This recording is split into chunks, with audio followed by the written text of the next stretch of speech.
नमस्कार दोस्तों, एक बार फिर स्वागत है आपका मैगज़ीन इंडिया में। मैं हूं विशाल दहिया। तो आखिरकार सरकार ने एनपीएस बनाम ओपीएस मुद्दे का हल ढूंढ लिया है। केंद्र सरकार ने इस मसले पर एक फैसला लिया है और कैबिनेट ने 24 अगस्त 2024 को लिए इस फैसले में यह तय किया है कि अब सरकारी कर्मचारियों को यूपीएस यानी कि यूनिफाइड पेंशन स्कीम की सुविधा दी जाएगी। यूनिफाइड पेंशन स्कीम की सुविधा केंद्र सरकार के लगभग 23 लाख कर्मचारियों को मिलेगी और अगर राज्य सरकारें भी इस मॉडल को अपनाना चाहती हैं तो उनके भी लगभग 90 लाख कर्मचारियों को यह सुविधा मिलेगी। तो क्या है यूपीएस? कैसे इसमें कर्मचारियों को फायदा होगा? एनपीएस और ओपीएस से अलग इसमें क्या सरकार ने प्रावधान किए हैं, यही हम आज आपको बताएंगे। सबसे पहली बात जो यूपीएस के तहत आती है वो है एश्योर्ड पेंशन की। सबसे बड़ी मांग जो कर्मचारियों की तरफ से थी एनपीएस के बाद, वो ये थी कि कोई एश्योर्ड पेंशन होनी चाहिए। तो सरकार ने यूपीएस की जो घोषणा की है, यानी कि यूनिफाइड पेंशन स्कीम की, उसमें 50% एश्योर्ड पेंशन का इंतजाम रखा गया है। यानी कि अगर कोई कर्मचारी 25 साल तक मिनिमम अपनी सर्विस करता है, अपनी सेवाएं सरकार को देता है, तो उसकी आखिरी 12 महीने की जो बेसिक पे होगी, उसकी एवरेज निकालकर जो बनेगा, उसको 50% एश्योर्ड पेंशन के तौर पर उस कर्मचारी को दिया जाएगा। शर्त यह है कि 25 साल की सेवा होनी चाहिए। लेकिन कई कर्मचारी ऐसे भी होंगे जिनकी सेवाएं 25 साल नहीं होंगी, उससे कम होगी, 20 साल या 15 साल भी होगी, तो सरकार ने उसके लिए भी प्रावधान किया है। यानी कि अगर मिनिमम सर्विस पीरियड 10 साल है, तो वो भी कर्मचारी एश्योर्ड पेंशन के लिए यूपीएस के तहत एलिजिबल होगा। लेकिन वो 50% के लिए नहीं एलिजिबल होगा, उसको प्रोपोर्शनेट तरीके से एक फॉर्मूले के तहत तय किया जाएगा कि ऐसे कर्मचारियों को जिनकी सेवा 25 साल से कम है, लेकिन कम से कम 10 साल है या उससे ज्यादा है, तो उनको कितनी पेंशन, एश्योर्ड पेंशन इसके तहत मिल सकती है। दो और बड़ी बातें इसमें हैं। आगे जो बारीकी है उसको समझने से पहले दो और बड़ी बातें इसमें समझने की जरूरत है यूपीएस के तहत। सबसे बड़ी बात यह कि अगर 10 साल मिनिमम सेवा है, तो ऐसे कर्मचारियों के लिए एक मिनिमम एश्योर्ड पेंशन का भी प्रावधान रखा गया है। यानी कि कैलकुलेशन करने के बाद अगर आपकी पेंशन 10,000 रुपए से कम आती है, तो भी आपको कम से कम 10,000 रुपए की एश्योर्ड पेंशन प्रति माह जरूर मिलेगी। इसके अलावा अगर कर्मचारी की सेवा में रहते, यानी कि सर्विस में रहते मृत्यु हो जाती है, तो एक फैमिली पेंशन का भी प्रावधान रखा गया है। और फैमिली पेंशन उस समय जो उस कर्मचारी की पेंशन बन रही होगी कैलकुलेशन के हिसाब से, उसका 60% फैमिली पेंशन के तौर पर, एश्योर्ड पेंशन के तौर पर उस कर्मचारी के परिवार को दिया जाएगा। अब थोड़े से और बारीक पहलुओं पर आते हैं यूपीएस के। जैसे कि ओपीएस के तहत हर साल सरकार जब डीए बढ़ाती है, तो उसका फायदा पेंशनर्स को मिलता है, उसका फायदा सरकारी कर्मचारियों को भी मिलता है।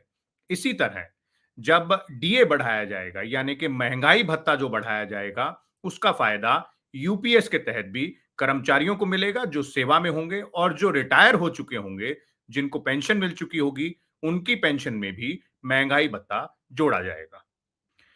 यूपीएस में एक और महत्वपूर्ण प्रावधान किया गया है जो कि सभी कर्मचारियों को, खासतौर पे जो पेंशन लेंगे, उनको फायदा होगा।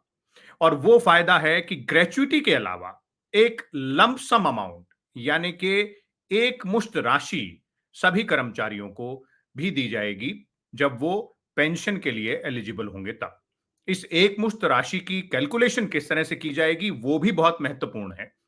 इस एकमुश्त राशि का कैलकुलेशन एक फॉर्मूले के तहत किया जाएगा, जिसमें हर 6 महीने की सर्विस के लिए 1 महीने की जो बेसिक पे और डीए है, उसका 10वां हिस्सा कर्मचारी को मिलेगा। यानी कि अगर आपने मिनिमम 10 साल की सर्विस की है, तो आपको 20 महीने की जो बेसिक पे और डीए है, उसका 10वां हिस्सा एकमुश्त राशि के तौर पर मिलेगा, जो कि ग्रेच्युटी से अलग होगा और ये एश्योर्ड पेंशन में से नहीं काटा जाएगा। यानी कि एश्योर्ड पेंशन का पैसा आपको उस फॉर्मूले के तहत मिलेगा और ये एकमुश्त राशि ग्रेचुइटी के अलावा आपको मिलेगी।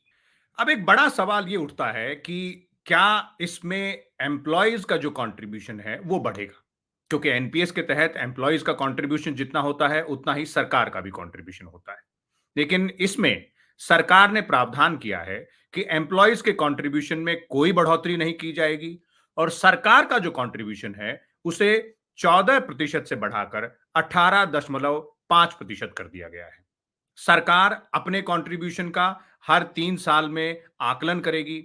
अगर जरूरत महसूस होगी तो उसे बढ़ाया जाएगा, लेकिन उसे 18.5% से कम नहीं किया जाएगा। जो कर्मचारी एनपीएस के साथ रिटायर हो चुके हैं, यानी कि उनको एनपीएस का लाभ मिल रहा है और वो इस वक्त सेवा में नहीं है, उनको निराश होने की जरूरत नहीं है।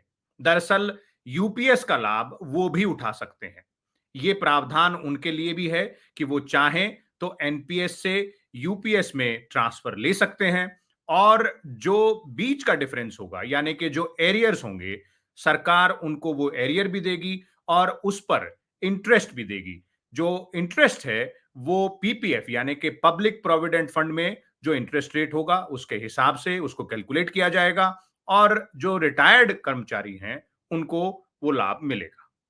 यूपीएस यानी कि यूनिफाइड पेंशन स्कीम का फायदा सभी कर्मचारी उठा सकते हैं जो आज सेवा में हैं केंद्र सरकार की, या फिर आगे आने वाले समय में जिनको नौकरी मिलने वाली है। ये चॉइस उनके पास होगी कि वो एनपीएस रखना चाहते हैं या यूपीएस रखना चाहते हैं।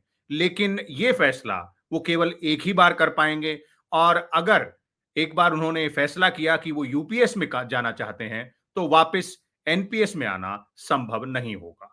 सरकार ने यूपीएस को लागू करने की तारीख भी तय कर दी है। 1 अप्रैल 2025 से यूपीएस को लागू किया जाएगा। उससे पहले इसका सुचारू रूप से क्रियान्वयन किया जा सके, इसको लागू करने में कोई दिक्कतें ना आए, उसके लिए पूरा मैकेनिज्म बनाया जाएगा। तो ये थी बड़ी बातें सरकार के बड़े फैसले की, जिसमें एनपीएस बनाम ओपीएस का जो मुद्दा है उसका हल सरकार ने ढूंढा है और अब यूपीएस यानी कि यूनिफाइड पेंशन स्कीम का एक ऑप्शन सरकारी कर्मचारियों को दिया गया है, जिसके तहत कम से कम 50% एश्योर्ड पेंशन सरकारी कर्मचारियों को मिलेगी। इसी तरह की और जानकारी के लिए जुड़े रहिए मैगजीन इंडिया के साथ। हमारे वीडियोस देखिए, चैनल को सब्सक्राइब कीजिए और लाइक भी कीजिए और शेयर कीजिए। नमस्कार, धन्यवाद।